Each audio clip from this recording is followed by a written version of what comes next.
네, 오늘 이 아침 하나님의 말씀은 시편 143편 5절에서 8절까지 말씀입니다. 시편 143편 5절에서 8절까지 말씀을 우리 같이 읽겠습니다. 내가 옛날을 기억하고 주의 모든 행하신 것을 읊조리며 주의 손이 행하는 일을 생각하고 주를 향하여 손을 펴고 내 영혼이 마른 땅같이 주를 사모하나이다. 셀라. 여호와여 속히 내게 응답하소서. 내 영이 피곤하니이다. 주의 얼굴을 내게서 숨기지 마소서. 내가 무덤에 내려가는 자 같을까 두려워하나이다. 아침에 나로 하여금 주의 인자한 말씀을 듣게 하소서. 내가 주를 의뢰함이니이다. 내가 다닐 길을 알게 하소서. 내가 내 영혼을 주께 드림이니이다. 아멘. 아멘. 네, 할렐루야. 네, 반갑습니다. 펠리시아 프라토라는 미국의 여성 사회 심리학자가 오늘의 현대를 이렇게 얘기합니다. 폭풍우가 몰아치는 시대다. 또 반항하는 시대고 의심하는 시대다. 정말 이 시대가 폭풍우가 몰아치는 반항하는 의심하는 그런 세대라고 얘기하고 있습니다. 엊그제 뉴스 속에서도 초등학교 교사의 그 안타까운 그런 죽음과 또 무너진 교권을 다시 회복하자라는 교사들의 절규가 있었고, 또 정말 그 많은 곳곳에서 지금 아주 그 어려움과 혼란이 지금 있습니다. 좀 복잡함 가운데 우리가 지금 살고 있죠. 눈으로 볼 때는 화려하게 보이는데 그 속에는 고통이 가려져 있습니다. 사람들이 다 살기 괜찮다 그러는데 실상 물가는 굉장히 올라가고 살기가 어려운 그런 모습이죠. 우크라이나에 지금 폭탄이 떨어지는데도 나이가 많은 분들은 고향을 떠나지 못하고 집을 지킨다 그래요. 지난번에 그 뉴스 시간에 잠깐 한 장면이 나오는데 집이 다 무너져 가지고 그냥 그 폐허가 됐는데 그 속에서 웬 노인네가 이렇게 나오고 있어. 자기는 집을 떠날 수가 없습니다. 그런 사람들이 동네 몇몇 사람들이 서로 어울려가면서 음식을 나눠 먹고 버티면서 왜 우리가 이렇게 살아야 되는지 모르겠다라고 한탄하면서 빨리 전쟁이 끝나기를 원한다라는 그런 노인들의 그 얘기가 참 마음을 아프게 합니다. 우리는 전혀 상관없잖아요. 아무 의미가 없잖아요. 얼마 전에 비가 많이 왔는데 우리 호남 특별연회에도 저희 그 전북 쪽에 비가 많이 와가지고 감독님이 그쪽 몇몇 교회를 찾아가서 그 복구 작업하는데 도와주고 위로해주고 이제 그러고 왔다라는 그런 기사가 이제 있었습니다. 우리는 이렇게 괜찮은데 어떤 교회는 막 천장에 비가 새가지고 다 무너져서 예배를 제대로 못 드리고 어디는 바닥이 침수가 되고 참 어떻게 보게 되면 불공평해 보이는 그런 시대에 우리가 지금 살고 있습니다. 또 재난 문자가 왜 이렇게 많이 들어오는지 수시로 들어와요. 뭐 비가 온다. 또 이렇게 뭐 조심해라. 뭐 지하차도에 뭐 가지 마라. 지금 그런 그 이 재난 문자들이 이렇게 많이 오고 경고가 많이 오고 있습니다. 그런데 그 경고가 올 때에 그거를 소홀히 들으면 안 되죠. 대피하라 그러면 대피해야 됩니다. 근데 이제 그것을 사람들이 소홀히 하다 보니까 아이 설마 하다가 큰 일들이 벌어지고 있죠. 오늘 8절에 보게 되면 아침에 나로 하여금 주의 인자한 말씀을 듣게 하소서. 내가 주를 의뢰함이니이다. 내가 다닐 길을 알게 하소서. 내가 내 영혼을 주께 드림이니이다. 라는 말씀이 나옵니다. 이 시편 기자 사실 다윗의 시인데 이 시편의 고백은 바로 겁니다. 아침에 나로 하여금 하는 거 보게 되면 하루의 가장 출발 시간이 아침인데 아침부터 하나님께서 자기를 인도해 달라고 기도하는 겁니다. 하나님의 말씀 속에서 하나님의 지시를 따라서 하루하루 살아가겠다라는 거죠. 그 하루가 얼마나 소중한 하루인지 모릅니다. 오늘 살아가는 우리의 이 하루의 모습은 어제의 결과의 모습이죠. 그렇다면 내일은 뭡니까? 오늘이 어떻게 사냐에 따라서 내일의 결과가 나타나게 된다는 겁니다. 하나님의 말씀을 우리가 신뢰한다. 하나님을 의뢰해야 된다.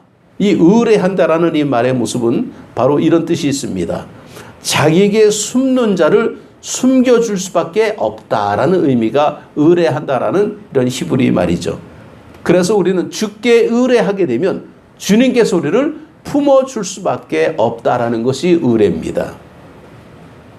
찬송가 419장에 보게 되면 주 날개 및 내가 평안히 쉬네 하는 찬송이 있습니다. 주 날개 및 내가 평안히 쉬네. 참 상상의 어떤 그런 모습을 펼쳐볼 때에 정말 이 말씀은 얼마나 귀한 말씀인가. 시편 17편 8절과 9절의 말씀을 보게 되면 나를 눈동자같이 지키시고 주의 날개 그늘 아래 감추사 나를 압제하는 악인과 나를 애워싼 극한 원수에게서 라는 이 말씀을 묵상하다가 정말 그 윌리엄 올커트 컷싱이라는 이 목사님이 정말 주님의 품에 안기는 것이 가장 안전하다 이렇게 생각을 했습니다. 마치 어린 갓난아이들은 엄마 품이 가장 안전한 것처럼 우리는 그렇게 하나님 앞에 우리가 안전하게 살아가야 되는데 우리는 그렇지 못하고 살 때가 참 많습니다. 미국의 텍사스 시스코의 한 호텔방에서 한 젊은이가 정말 절망스러운 한숨과 신음소리를 내뱉고 있었습니다.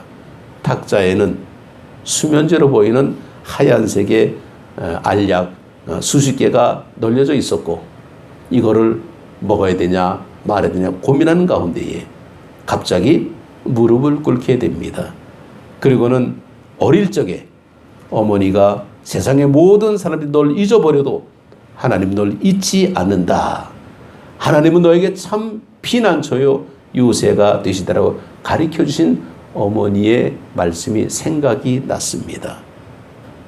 그는 그 사실에 정말 온몸을 다시 한번 부치 떨면서 주먹을 쥐고 방문을 열고 나갑니다. 그리고 자기한테 투자했던 사람들 앞에 가서 그렇게 말합니다.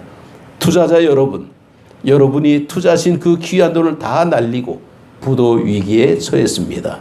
여러분을 뵐 면목이 없어서 자살하려고 수면제를 사서 호텔에 투숙했는데 어릴 적 어머니가 해주신 말씀, 하나님이 나의 피난처라는 말씀이 생각나서 밤새 회개하며 하나님 앞에 기도하고 용기를 얻었습니다. 한 번만 용서해 주시고 이 상환을 유예해 준다면 원금과 이자 모두를 쳐서 갚겠습니다. 라고 얘기할 때에 가장 많이 피해를 입은 두 사람이 그 투자자가 그에게 기회를 주겠다. 다시 한번 일을 해봐라. 그리고 용서를 해줬습니다. 그래서 그 젊은이는 다시 한번 용기를 내서 사업을 했는데 큰 성공을 거두게 됐죠. 바로 그 사람이 호텔의 아주 체인을 아주 많이 가르친 힐튼이라는 사람입니다. 우리나라도 남산에 힐튼 호텔이 있어요. 굉장히 좋습니다. 정말 하나님 앞에 기도하고 하나님을 의지할 때 하나님께서 피할 길을 주셨다라는 거죠. 시편 143편 10절에도 보면 나를 공평한 땅에 인도하소서라고 말씀해 납니다.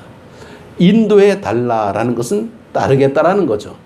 정말 따르겠다라는 것은 신뢰와 순종을 의미하고 있는데 오늘 우리는 믿음 생활 한다고 하지만은 사실은 세상적인 어떤 그런 여러 가지 가치 판단 때문에 우리는 늘 갈등할 때가 많습니다. 어제 그 나주역 주변에다가 자동차를 이제 주차를 하고 역으로 이제 걸어가는데 굉장히 좋은 차가 앞에 보니까 빨간 십자가를 그 LED로 이렇게 켜갖고 눈에 딱 들어오더라고요. 근데 거기서 방송을 하고 있더라고요. 그게 무슨 방송인가 들어봤더니 전도 방송을 하고 있어요. 다시 한번 봤습니다. 아니 이렇게 좋은 차가 앞에 그 운전석 앞에다가 빨간 십자가 LED를 해놓고 방송을 하니까 달리 들리더라고요. 만약에 그 자가 미안하게 경차든지 트럭이든지 아마 그렇게 해서 복음 방송을 들었으면 굉장히 무시당했을 겁니다. 근데 굉장히 좋은 차예요. 다시 보게 되더라고요. 아, 그렇다. 우리가 복음을 증거해도 저렇게 사람들에게 무시 안 당하고 뭔가 좀 드러내는 그런 모습을 하는 것이 참 좋다라는 그런 느낌을 받았습니다. 정말 하나님을 따라간다라는 것, 이 세상 사람들은 굉장히 세상의 가치로 우리를 쳐다보기 때문에 우리는 그들에게 평가받을 수밖에 없다라는 거죠. 초라한 모습으로 아마 복음을 전한다 그러면 아유, 예수 믿다가 거지 되겠다. 그리고 다 도망갈 겁니다. 그래서 전도자들은 최대한 옷을, 복장을 잘 입어야 돼. 아주 말끔하게 정장으로. 근데 이단들이 그렇게 하고 다니더라고요.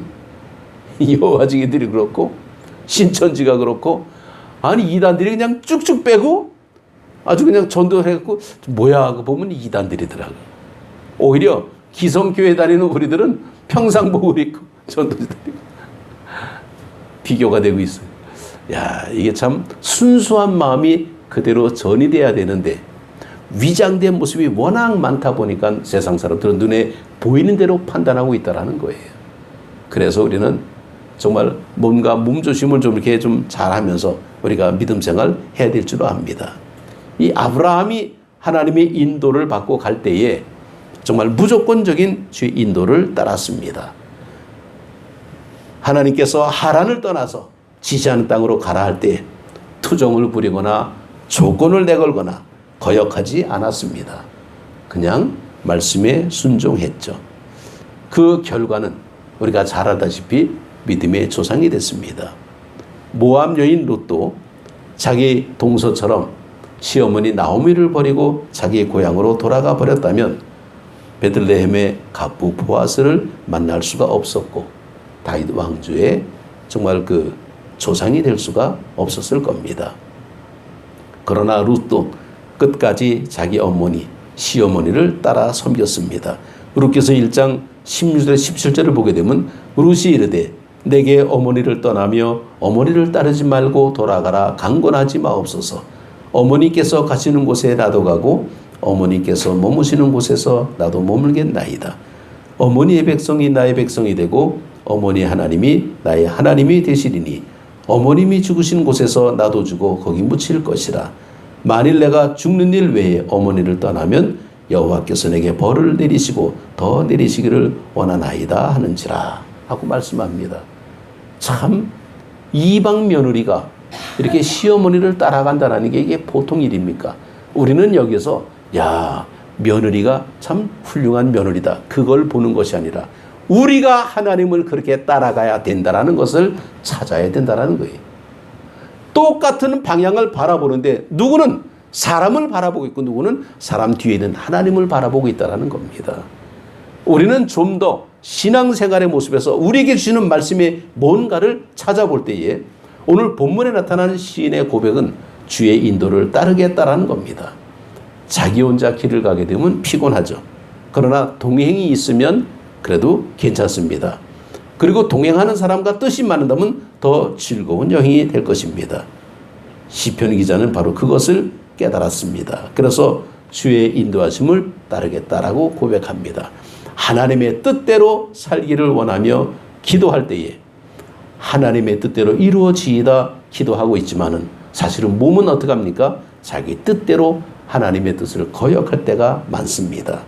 그래서 우리는 이율배반적인 모습, 우리가 말로는 하나님을 따른다 그러면서 실질적인 것은 하나님을 안 따르는 그런 모습이 좀 많았죠. 그래서 잠언서 3장 5절에 보게 되면 너는 마음을 다하여 여호와를 신뢰하고 내 명철을 의지하지 말라. 너는 범사의 그를 인정하라. 그러면 네 길을 지도하시리라 하고 말씀합니다.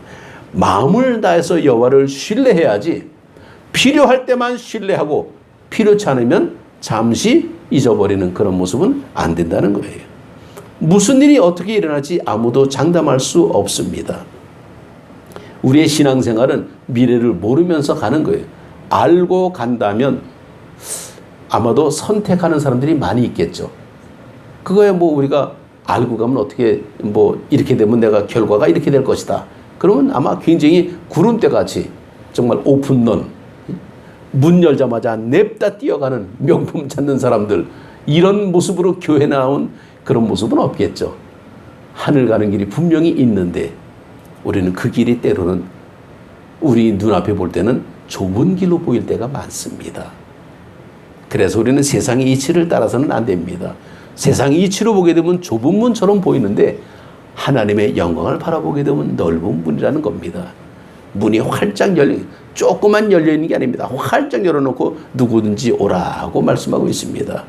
문제는 힘든 일을 만나느냐 만나지 않느냐가 아니라 우리가 얼마나 하나님을 신뢰하고 있는가 아닌가가 문제라는 겁니다. 영적인 삶을 사게 되면요, 영적인 소원이 있어야 됩니다. 능력이 아무리 많아도 마음이 없으면 소용이 없습니다.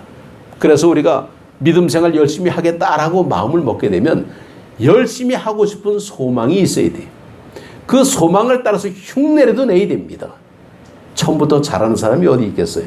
그래서 잘하는 사람이 누가 있을까? 모델을 찾아보는 겁니다. 그래서 때로는 전도 잘하는 사람 보게 되면 부러울 때가 있어요. 야, 어떻게 저 사람은 전도를 저렇게 잘할까?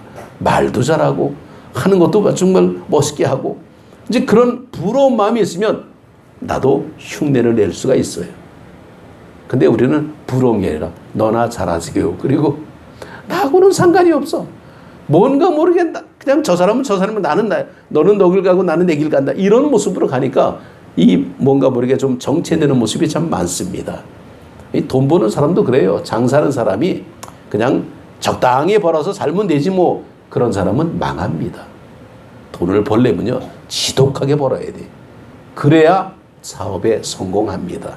그냥 쓸 만큼만 쓰면 되겠지 뭐. 그러면 돈 벌 생각이 아니라 그냥 적당히 사는 겁니다. 그러면 돈 못 벌어요. 장사하는 사람을 보게 되면요, 어떻게든지 돈을 벌려고 아주 수도 한 번부터 안 가리는 모습. 그게 장사꾼이라 그러잖아요. 꾼이라는 표현이 사실은 좋은 표현이 아닌데 그만큼 프로 의식을 가지고 있다라는 거예요. 우리의 믿음 생활의 모습에서는 전도의 소원을 가지고 살아갈 때에 소원이 프로 의식을 좀 갖고 살아야 된다는 거예요. 그냥 적당히 뭐 하나님이 알아서 하시겠지 그러면 아무도 안 하십니다. 우리가 해야 되죠. 그래서 어디를 가더라도 마태복음 10장 12절에 보게 되면 또 그 집에 들어가면서 평안하기를 빌라, 이제 그런 말씀이 나오죠. 정말 집을 방문할 때 누구를 만나든 우리는 정말 축복하고 평안을 빌어주는, 그래서 우리는 늘 칭찬을 잘하는 그런 모습으로 살아야 됩니다. 정할 거 없으면 뭐 젊게 보인다든지 식당의 물맛이 참 끝내줍니다. 뭐 물맛이 그렇지 뭐 물맛이 뭐 별달라. 그런데 그냥 이왕이면 정말 기분 좋은 그런 표현을 해줄 때 마음의 대화가 열려지게 됩니다. 그래서 예전에 그 고구마 전도왕이라는 그분이 이런 말을 했습니다. 칭찬은 젓가락이 쉽게 들어갈 수 있도록 마음문을 말랑말랑하게 만든다라는 그런 얘기를 했습니다. 마음속으로 흉보면서 겉으로 칭찬하라는 게 아닙니다. 진짜 마음을 다해서 칭찬하라는 겁니다. 그런데 예전에 보게 되면 김이나 전도사님이라고 그분이 이제 아줌마 전도왕으로 유명한데, 이 전도한다는 사람이 뭐 이렇게 거만해 그러면서 정말 자기 왜 잘난 체만 하고, 그리고 굉장히 핀잔을 많이 받았다 그럽니다. 뭐 전도하다 보게 되면 뭐 여러 가지 다반사의 일을 많이 당하겠죠. 그런데 어차피 그런 것은 각오한 일이다. 그래가지고 더 자세를 낮추는데, 한 번은 아이 때문에 교회 갈 시간이 없다는 사람을 만났습니다. 그래서 그 전도사님이 그러면 아이를 내가 대신 봐줄 테니까 그 품앗이로 교회를 좀 나가시오. 그랬더니 아니 전문적인 베이비시터들도 정말 아이 보기가 힘든데 당신 같은 사람이 무슨 아이를 보냐 그러면서 굉장히 무시했다 그럽니다. 그럼에도 불구하고 그는 마음을 꾹 내리고 정말 적절한 그런 대화를 하면서 마음을 이렇게 이끌어갔다 그러죠. 참 기분 나쁜 얘기 나오게 되면요, 우리는 아주 총알같이 반발이 벌써 나오죠. 그냥 저기서 누가 욕하게 되면요, 더블로 욕이 나갈 때가 있어. 어디 감히 그냥 누구 무시하냐 그러고 그냥 서로 그냥 막 욕하고 그러게 되면 싸움이 벌어지게 되겠죠. 정말 이 복음에 대한 이 모습을 놓고 볼 때에 우리가 믿음 생활한다는 것은 나를 위한 것이 복음일까라는 거예요. 시작은 나를 위한 겁니다. 그런데 보면 나는 통로라는 거예요. 우리는 그걸 우리가 잊어먹고 살 때가 참 많습니다. 내가 잘 되기 위해서 예수 믿는 것이 아니라 나를 통해서 누군가를 잘 되려고 하나님께서 오셨다라는 것을 우리는 잊어서는 안 됩니다. 근데 나한테서 머물러 버려. 그러면 고인물이 됩니다. 썩어버리죠. 부패하고 맙니다. 냄새가 나죠. 그래서 예전에 교회 보게 되면요, 예수 믿고 복 받자, 그게 굉장히 지배적이었습니다. 당연하죠. 예수님 믿으면 복 받습니다. 그런데 복을 받다 보니까 욕심이 생기고 고집이 생기고 교만하게 생기고, 그러다 보니까 교회가 처음에 잘 되는 것 같다가 분쟁이 일어나게 되고 다툼이 일어나게 되고, 교회가 여기 불려 그러고 또 갈라져 나가고 이 교회가 자꾸 갈라져 나가는 일이 예전에 참 많이 생겼습니다. 근데 이제는 그런 일이 별로 없어졌다 그래요. 이제는 정말 많은 사람들이 이제 그런 것을 알기 때문에 우리 그렇게 하지 말고 서로 타협하면서 이렇게 좀 잘하자, 이제 그런 모습으로 바뀌었다 그러는데, 옛날에는 교회가 굉장히 분란이 많았어요. 늘 그러니까 교회 가면 짜증 나는 일이 많고 속상한 일이 많고, 정말 그렇고 꼴보기 싫은 사람도 있고 뭐 별별 사람이 있고 그냥 뭐 돈 대먹은 사람도 나오고 막 별별 사람이 다 나옵니다. 그러니까 그런 거 저런 거 보기 싫어가지고 에이 나는 예수 안 믿는다 그러고 교회 안 나가는 사람들이 많았습니다. 그래서 길 잃는 양이라 그러는데, 사람이 살다 보게 되면 그런 거 저런 거 다 겪지만은 우리가 무슨 뭐 성인도 아니고 우리도 인간인지라 감정이 부딪힐 때가 참 많았습니다. 아무리 얘기해도 이게 잘 안 될 때가 많았습니다. 그래서 우리는 하나님 앞에 먼저 회개하고, 하나님, 우리는 하나님의 나라를 가는 징검다리입니다. 우리 디딤돌이라 그러죠. 돌을 밟고 가는 디딤돌. 아무도 디딤돌이 되기는 싫습니다. 그러나 디딤돌이 있을 때 그 길을 안전하게 갈 수가 있다는 거예요. 물을 건너갈 때 디딤돌을 딛고 가잖아요. 그런 역할을 우리가 하게 된다면 우리는 하나님의 큰 은혜가 우리에게 임할 줄로 믿습니다. 힘이 없어서가 아니라 하나님의 은혜로 그렇게 되는데, 믿음 생활의 모습에서 때로는 그런 얘기 들을 때가 있습니다. 우리가 늘 거절당하는데 너무 익숙하다 보니까 우리 스스로가 이미 방패를 늘 들고 다닙니다. 그래서 사람은 아예 상대 안 하려고 그럴 때가 참 많습니다. 아니죠. 우리는 상대해야 됩니다. 어쩔 수 없어요. 왜 예수님께서는 우리에게 비유 말씀하실 때 하고 많은 것 중에 왜 소금이 되라 그랬을까? 이 김장할 때 이 배추에다가 소금 뿌리면 그냥 김장이 딱 배추가 깔아앉는 그런 모습이잖아요. 그러니까 이 소금의 역할은 바로 뭘까라는 거죠. 우리가 그 역할을 해야 되는데, 하나님을 볼 수 없으니 나는 못 믿겠다, 그런 사람들이 등장하게 된다면 우리는 그런 사람들에 대해서는 세상에 보이지 않는 것 참 많습니다. 안 보인다고 없는 게 아닙니다. 이런 모습으로 대처해 나가야 된다는 거예요. 근데 우리 스스로가 하나님이 안 보이기 때문에 교만한 마음이 생길 수가 있습니다. 그래서 늘 우리는 하나님 앞에 나 자신을 정말 겸손하게 내리고 믿음 생활 잘해야 됩니다. 근데 사실 가장 많이 부딪히는 게 그래요. 왜 하나님이 계시다면 이렇게 세상이 엉망진창일까라는 거죠. 하나님이 살아계신데 왜 이렇게 속상하고 억울한 일이 많이 생길까라는 거예요. 이게 누구 탓입니까? 이 탓을 할 때가 많아요. 근데 사실 그렇습니다. 우리 애들한테 장난감을 사줄 때가 있는데, 장난감을 사주고 장난감 가지고 잘 논다라는 게 때로는 부술 때가 있어요. 그냥 잘 노는 겁니다. 애가 그냥 애지. 애가 무슨 뭐 어른입니까? 장난감 가지고 부서질 때가 있고 정말 망가질 때가 있고 뭐 그렇죠. 그렇다고 망가질 거 무서워갖고 장난감 안 사줍니까? 그냥 갖고 놀다가 부서지면 버리면 되고 고칠 수 있으면 고치고, 그게 장난감 모습이죠. 하나님이 세상을 창조했을 때에 우리에게 맡겨준 이 세상이 때로는 고장날 때가 있고 망가질 때가 있다는 겁니다. 그거 겁내가지고 우리가 장난감 안 사주면 인색한 거죠. 그냥 망가질 거 각오하고 그래. 그래서 때로는 싼 거 줄 때가 많잖아. 그냥 부서져도 부담 없게 그냥. 그래서 그냥 막 갖고 놀게 만드는 것이 우리들의 모습입니다. 하나님께서 이 세상을 인간에게 맡겨주셨는데 이 세상을 아름답게 잘 관리해 가는 것이 아니라 타락시키고 오염시키잖아요. 그래서 주님께서는 정말 이 세상을 사랑하라 라는 그런 말씀으로 다시 한번 우리를 일깨워주고 있습니다. 뭐 심지어는 뭐 그렇죠. 왜 우리가 이 천국과 지옥 얘기하게 되면 천국 얘기하면 참 좋아하는데 지옥 얘기하면 되게 기분 나빠해요. 그러면서 그거 가지고 또 따집니다. 왜 지옥을 왜 만들어놨냐고. 사랑의 하나님이. 그렇죠. 그런 생각 들을 때가 있습니다. 사랑의 하나님인데 왜 지옥은 만들어놨을까? 근데 저는 그렇게 생각해요. 그거는 우리를 위해서 지옥 만든 게 아니라 마귀를 위해서 만든 거다. 우리하고는 상관이 없다라는 거예요. 우리하고 관심 가질 필요가 없습니다. 지옥 무서워할 필요가 없습니다. 천국을 좋아하는 게 이것도 부족한 판에 왜 지옥을 무서워하고 있어? 예수 믿으면서 무슨 뭐 거역한 힘들게 우리가 예수 믿을 필요가 없잖아요. 기분 좋게 하나님의 은혜 속에서 살아가는 모습이 얼마나 좋습니까? 오늘 하나님을 의뢰한다라는 것, 주를 의뢰해야 된다라는 이 사실은 정말 주님의 품에 가게 되면 주님이 우리를 감싸 주신다라는 신념입니다. 확신입니다. 그래서 우리가 할 수 있는 건 뭡니까? 마치 갓난아이가 엄마한테 손만 벌리면 안아주잖아요. 손만 벌리면 됩니다. 우리가 뭐가 묻었던, 흙이 묻었던, 어디가 다쳤던, 그게 중요한 게 아니에요. 손만 벌리면 하나님은 알아서 우리를 다 감싸주시고, 우리가 정말 좀 지저분하면 씻겨주시고, 우리가 배가 고프면 먹여주시고, 우리가 피곤하면 재워주시고, 배가 고프면 젖도 주십니다. 그냥 손만 대면 해결되는 거예요. 그게 바로 기도라는 거죠. 주를 향하여 손을 들라.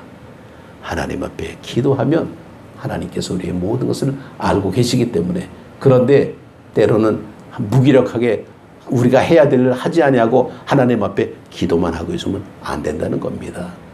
그래서 때로는 비가 오더라도 깃발 들고 도보 행진하는 사람들이 있기 때문에 그 뒤에서 우리는 참여하지 못하고 기도하지만은 이 모든 것들이 다 필요하다라는 겁니다. 예전에 그런 일이 있었잖아요. 세월호 사고 났을 때 저 팽목항에 컨테이너 박스에서 거기에 머물던 사람들이 하는 얘기가 아직도 생생합니다. 정말 기독교인들이 가장 핑계되기 좋은 말이 뭐냐면 기도하겠습니다라는 거예요. 그 사람들이 그래요. 기도는 기본이죠. 기도하지 마세요. 그냥 도와주세요. 그러고 얘기하더라고요. 퉁명스럽게. 뭐라 그러면 기도하겠습니다. 그거 안 하겠다라는 거거든요. 이게 변명이거든요. 핑계가 되거든요. 정말 기도하는 사람도 있겠죠. 그런데 핑계적인 모습으로 많이 그런데 그 기도한다라는 그 말에 상처를 많이 받았다는 그런 얘기를 제가 들었습니다. 어제도 그 걸어간 방바제 주최하는 그 주최에서 그런 얘기 하더라고요. 기도하겠다는 사람들은 다 그냥 방관자, 구경꾼 그런 사람들이 많다는 거죠. 실제로는 와서 협력하고 봉사라도 해주고 정말 먹을 것 마실 물이라도 좀 갖다 주고 이게 오히려 돕는 모습이지 그렇지 않은 것은 아닙니다. 이 시대 속에서 우리는 믿음으로 살아가는데 사는 방법은 다양합니다. 이렇게 살든 저렇게 살든 살기는 매한가지인데 그런데 중요한 것은 하나님이 기뻐하시는 일일까? 이걸 우리가 바라보면서 살아가야 된다는 겁니다. 때에 따라서는요, 우리가 힘든 거 많죠. 우리가 다 마음먹은 대로 다 됩니까? 안 되죠. 그러나 우리는 하나님을 바라보면서 하나님, 우리가 하는 일이 정말 신나는 일입니까? 이게 믿음의 일입니까? 이걸 찾아가면서 열심히 살아가게 된다면 하나님께서 우리는 보이지 않는 손길로 우리를 지켜주실 겁니다. 돌봐주실 겁니다. 그래서 우리는 평안하게 살아갈 수가 있죠. 정말 때로는 무슨 징조도 있고 여러 가지 어떤 예견도 있지만은 그래도 우리는 늘 항상 깨어 기도하면서 하나님의 뜻을 찾아갈 때에 주를 의뢰하는 모습, 전적으로 하나님을 신뢰할 때에 내게 주어진 모든 역할, 내게 주어진 모든 사명, 소홀함이 없이 최선을 다해서 감당하는 모습이 있어야 됩니다. 그럴 때에 우리가 정말 보람이 있고 행복함이 느끼는 거지. 그저 편한 게 좋은 거다 그래가지고 아무것도 안 하고 누군가가 다 해주면 내가 거기에 참여하게 되면 처음에는 좋아요. 근데 나중엔 미안하더라고요. 얻어먹는 것도 한두 번이지. 정말 나중에는 나도 그냥 보답하고 싶고 나도 대접하고 싶고 제가 어떤 목사님하고 이제 얘기하다가 참 굉장히 감동이 된 그런 그 얘기를 들었습니다. 좀 어려운 어떤 그런 일이 있는데 그런데 하다 보니까 어떤 분이 그렇게 얘기더라고요. 제가 섬기겠습니다. 그러더라고요. 쉬운 얘기 아닌데 제가 섬기겠습니다. 근데 그동안에 많이 섬겼어요. 근데 그걸 다 아는데 또 섬기게 되는 거예요. 그건 뭡니까? 지나치게 우리가 너무 부담스럽고 너무 미안해서 아예 다음에 섬겨주십시오. 그러고 양해를 했는데 참 그런 모습이 얼마나 참 아름다운지 몰라요. 힘든 거 뻔히 아는데 그러면 그냥 서슴없이 나와 망설임이 없어. 제가 섬기겠습니다. 우리는 그런 자세로 믿음 생활이 될 줄로 압니다. 참 제가 그냥 도전도 많이 되고 감동도 많이 받았습니다. 우리가 하나님의 일을 감당하는 데 있어서 정말 섬긴다는 그런 모습이 과연 뭘까? 희생하는 거고 순종하는 거고 따르겠다라는 거 아니겠습니까? 정말 주를 신뢰하는 주를 의지하는 그런 모습, 오늘 이 아침에 그런 믿음으로 우리가 살아갈 때에 비록 우리 현실을 바라보는 것이 아니라 현실을 속에서 함께 하시는 하나님이 우리를 인도해 주실 줄 믿고 나아가는 그 모습, 그게 바로 믿음이죠. 믿음으로 승리하는 우리 모두가 되시기를 주님 이름으로 축복합니다.